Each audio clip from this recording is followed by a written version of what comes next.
Welcome back to Distance Gauge Season 2. And here, Nerf Secrets Revealed Distance Gauge Season 2, I can honestly say, we've come this far. We've come so long in this series. This is basically number 67 in Distance Gauge Part 2. Just like what I've done with the first season, I'm going to be ending it right at this exact number. 67 episodes seems to be the norm for this. And just like I've talked about before, there could be an idea of a third Distance Gauge season. I don't plan on working on that at some point in time within the next several years. And so, do expect Distance Gauge 3 to be little more than just an idea that I have for the future. So what am I going to be doing to cap off this entire season? Well, it's time to go to Alien Menace. Yeah, only 3 blasters ever released in the series, and I've already covered the Ravager a while ago, so it's about time that I talk about some of the others. Here we have the latest that they ever released, known as the Voidcaster.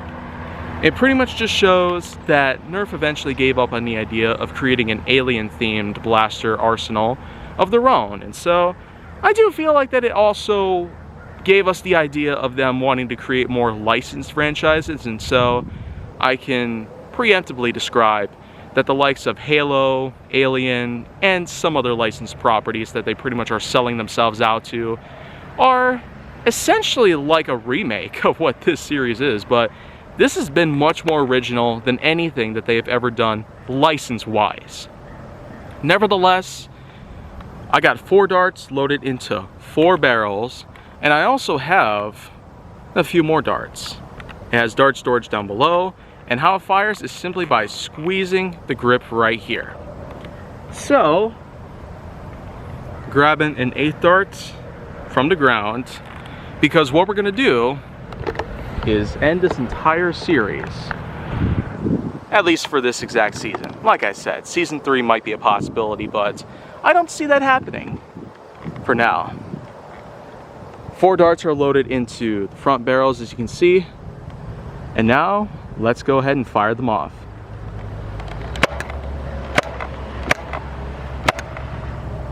So that's 4, and well,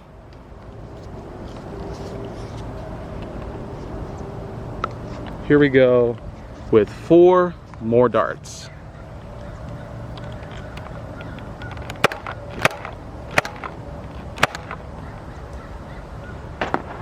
And there we go.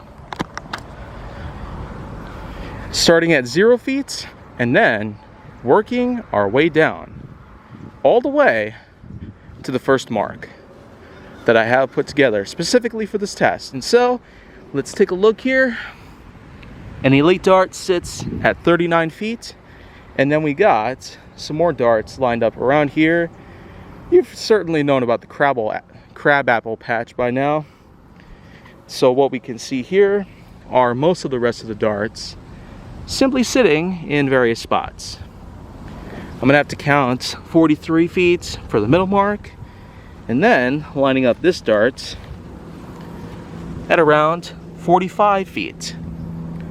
I would say that this is not necessarily a bad mark, but they certainly could have done a whole lot better with the performance. And I could sure tell you, from any perspective, the Voidcaster acting basically like the dart tag snapfire and all that simply just doesn't show that they did a whole lot. So, of course, here's the true high mark. And that sits, well, at 50. So 39 for the low, 45 for the middle, and 50 for the highest.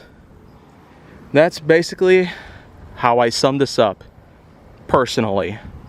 And that's it. This is Nerf Secrets Revealed Distance Gauge Part 2, all coming down to a very close.